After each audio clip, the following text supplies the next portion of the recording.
Historia de la filosofía. Los pitagóricos y el número como principio. Pitágoras y los llamados pitagóricos. Pitágoras nació en Samos. El punto culminante de su vida hay que situarlo alrededor del 530 a.C. y su muerte a principios del siglo V a.C.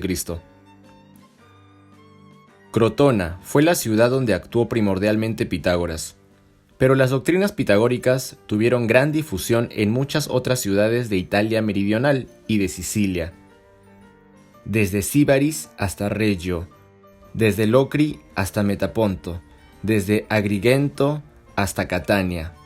Además de filosófico y religioso, como se ha visto, el influjo de los pitagóricos también fue notable en el ámbito político.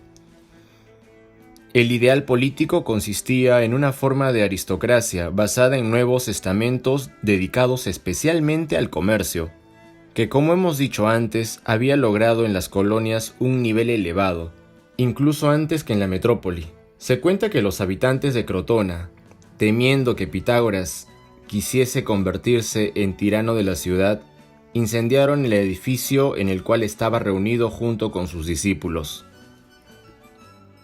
Según algunas fuentes, Pitágoras habría muerto en tal circunstancia. Según otras, en cambio, habría logrado huir y habría muerto en Metaponto. A Pitágoras se le atribuyen muchos escritos, pero los que han llegado hasta nosotros, como supuesta obra suya, son falsificaciones de una época posterior. Es muy posible que su enseñanza haya sido solo primordialmente oral. Acerca del pensamiento originario de este filósofo, poco podemos decir o en realidad casi nada. Las numerosas vidas de Pitágoras, escritas con posterioridad, no son históricamente válidas, porque nuestro filósofo, al poco tiempo de su muerte, y quizá ya durante los últimos años de su vida, a ojos de sus seguidores había perdido sus rasgos humanos, se le veneraba casi como un numen, y su palabra poseía el valor de un oráculo. Se hizo famosa la expresión con la que se aludía a su doctrina. Lo dijo él, ipse dixit. El propio Aristóteles carecía de elementos que le permitiesen distinguir a Pitágoras de sus discípulos, y hablaba de los denominados pitagóricos, es decir, de aquellos filósofos que eran llamados, o que se llamaban pitagóricos. Filósofos que buscaban juntos la verdad y que, por tanto, no se diferenciaban con rasgos individuales. Así pues, no puede hablarse del pensamiento de Pitágoras considerado de forma singular, sino del pensamiento de los pitagóricos en sentido global. Los números como principio. La búsqueda filosófica, al pasar desde las colonias jónicas de Oriente a las de Occidente, donde habían emigrado las antiguas tribus jónicas, y donde se había creado un clima cultural distinto, se perfecciona de modo apreciable. Con una perspectiva claramente modificada, los pitagóricos consideraron que el principio es el número y sus elementos constituyentes, más bien que el agua, el aire o el fuego. El testimonio más claro y más conocido que resume el pensamiento pitagórico es el siguiente texto de Aristóteles, que se ocupó mucho y con profundidad de estos filósofos.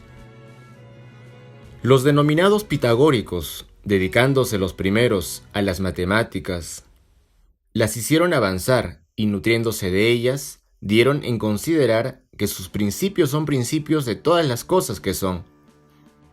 Y puesto que en ellas lo primero son los números, y creían ver en estos, más desde luego que en el fuego, la tierra y el agua, múltiples semejanzas con las cosas que son y las que se generan, por ejemplo, que tal propiedad de los números es la justicia, y tal otra es el alma y el entendimiento, y tal otra la oportunidad, y en una palabra, lo mismo en los demás casos. Y además, veían en los números las propiedades y proporciones de las armonías musicales, puesto que las demás cosas en su naturaleza, todas parecían asemejarse a los números, y los números parecían lo primero de toda la naturaleza.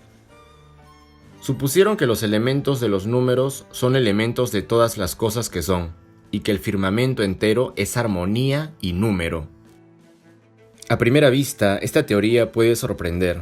En realidad, el descubrimiento que en todas las cosas existe una regularidad matemática, es decir, numérica, debió producir una impresión tan extraordinaria como para conducir a aquel cambio de perspectiva que antes mencionábamos, y que ha marcado una etapa fundamental en el desarrollo espiritual de Occidente.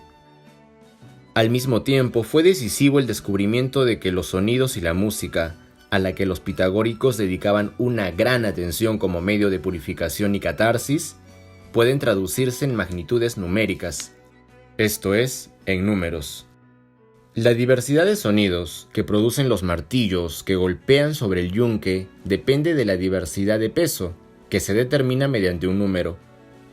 La diversidad de los sonidos de las cuerdas de un instrumento musical depende de la diversidad de la longitud de las cuerdas, que asimismo se puede determinar mediante números.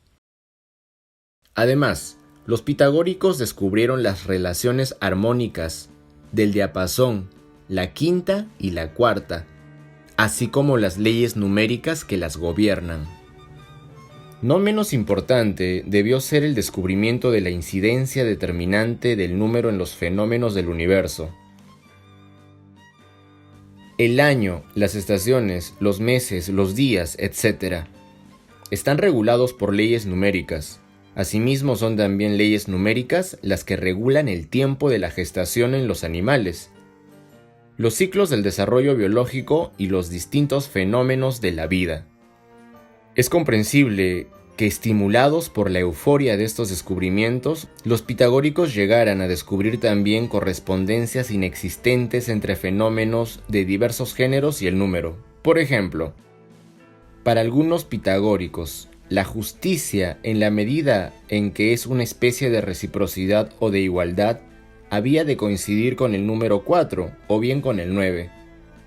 Esto es, 2 por 2 o bien 3 por 3. El cuadrado del primer número par o del primer número impar. A la inteligencia y a la ciencia, en la medida en que poseen el carácter de persistencia e inmovilidad, se las hacía coincidir con el 1. Mientras que la opinión mudable, que oscila en direcciones opuestas, había de coincidir con el 2, y así sucesivamente. Está muy claro, sin embargo, el proceso a través del cual los pitagóricos llegaron a plantear el número como principio de todas las cosas. No obstante, al hombre de hoy quizá le resulte bastante difícil comprender el sentido profundo de esta doctrina, si no recupera el sentido arcaico del número. Para nosotros, el número es una abstracción mental, y por tanto un ente de razón. En cambio, para la forma antigua de pensar, hasta Aristóteles, el número era una cosa real. No solo eso, era la más real de las cosas, y precisamente en cuanto tal, se la consideraba el principio constitutivo de las cosas. Por tanto, el número no es un aspecto que nosotros abstraemos mentalmente de las cosas, sino la realidad, la physis de las cosas mismas. Los elementos de los que proceden los números. Todas las cosas proceden de los números. Sin embargo, estos no son primo en absoluto, sino que ellos mismos derivan de elementos precedentes. En efecto, los números consisten en una cantidad indeterminada que poco a poco se determina o delimita. 2, 3, 4, 5, 6, hasta el infinito. Por tanto, el número se halla constituido por dos elementos, uno indeterminado o ilimitado, y uno determinado o limitador. El número nace así por la mediación armónica de elementos limitadores y elementos ilimitadores, y a su vez genera todas las demás cosas.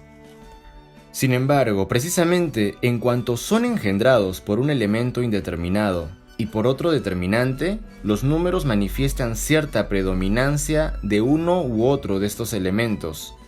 En los números pares predomina lo indeterminado, y así para los pitagóricos, los pares resultan números menos perfectos, mientras que en los impares predomina el elemento limitador, y por esto son más perfectos. Si representamos un número mediante puntos geométricamente dispuestos, piénsese en el hábito arcaico de utilizar piedrecillas para indicar cifras y para efectuar operaciones, hábito del cual se deriva la expresión realizar cálculos, así como el término calcular, procedente del latín calculus, que significa piedrecilla. Advertiremos que el número par deja un espacio vacío a la flecha que lo divide en dos partes y que no haya ningún límite, con lo que se manifiesta su carácter defectuoso, carencia de limitación, mientras que al representar un número impar siempre queda una unidad adicional que delimita y determina. Además, los pitagóricos consideraban que los números impares eran masculinos y los pares femeninos. Por último, los pitagóricos consideraban que los números pares eran rectangulares, mientras que los números impares eran cuadrados. En efecto, si se colocan alrededor del número 1 las unidades que constituyen los números impares, se obtendrán cuadrados, mientras que si colocan, de modo análogo, las unidades que forman los números pares, se obtendrán rectángulos. Como se pone de manifiesto en las figuras siguientes, que ejemplifican en el primer caso los números 3, 5 y 7, y en el segundo los números 2, 4, 6 y 8. El 1 de los pitagóricos no es par ni impar, es un parimpar, puesto que de él proceden todos los números, tanto los pares como los impares. Sumado a un par engendra un impar, y sumado a un impar engendra un par. Los pitagóricos y la matemática antigua no conocieron el cero.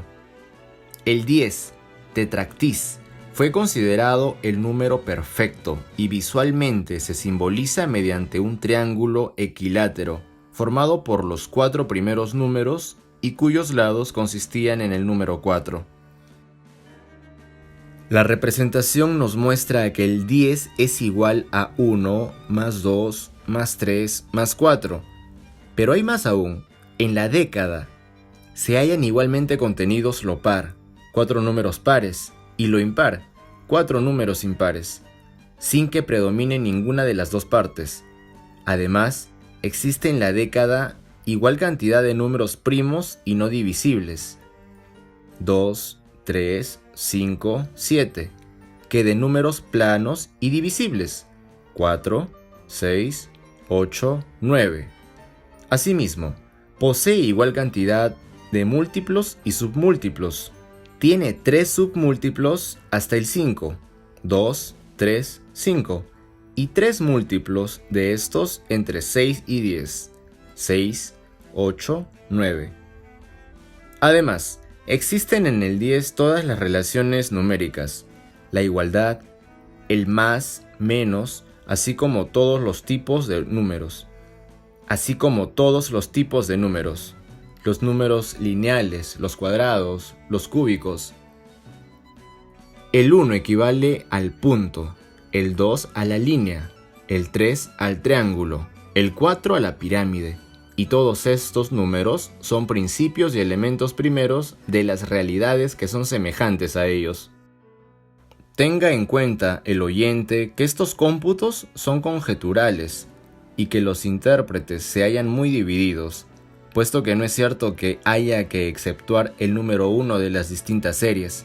En realidad, el 1 es atípico, por la razón antes señalada. Nació así la teoría del sistema decimal, recuérdese la tabla pitagórica, y la codificación de la noción de perfección del 10, que seguirá vigente durante siglos. El número 10 es perfecto, y es adecuado a la naturaleza el que todos, tanto nosotros los griegos como los demás hombres, nos topemos con él en nuestras enumeraciones, aunque no lo queramos. El paso del número a las cosas y la fundación del concepto del cosmos. Todo ello conduce a una posterior conquista fundamental. Si el número es orden, mediación armónica de elementos limitadores y elementos ilimitadores, y si todo está determinado por el número, todo es orden, y puesto que en griego orden se dice cosmos, Los pitagóricos llamaron cosmos al universo, es decir, orden. Los testimonios antiguos que poseemos afirman lo siguiente. Pitágoras fue el primero en denominar cosmos al conjunto de todas las cosas, debido al orden que hay en ellas. Los sapientes pitagóricos dicen que cielo, tierra, dioses y hombres son conservados juntos por el orden, y precisamente por tal motivo llaman cosmos a este todo, es decir, orden. Proviene de los pitagóricos la idea de que los cielos, al girar de acuerdo con el número y la armonía, producen una celestial música de esferas, conciertos bellísimos que nuestros oídos no perciben o ya no saben distinguir porque se han habituado a oírla desde siempre. Con los pitagóricos el pensamiento humano lleva a cabo un avance decisivo. El mundo ha dejado de estar dominado por potencias oscuras o indescifrables y se ha convertido en número. El número expresa orden, racionalidad y verdad. Afirma Filolao: todas las cosas que se conocen poseen número. Sin este no sería posible pensar ni conocer nada. La mentira jamás inspira un número. Gracias a los pitagóricos, el hombre ha aprendido a ver el mundo con otros ojos, es decir, como un orden perfectamente penetrable por la razón. Pitágoras, el orfismo y la vida pitagórica. Hemos dicho que se cultivaba la ciencia pitagórica como medio para alcanzar un fin posterior. Y este fin consistía en la práctica de un tipo de vida que permitía purificar el alma y liberarla del cuerpo.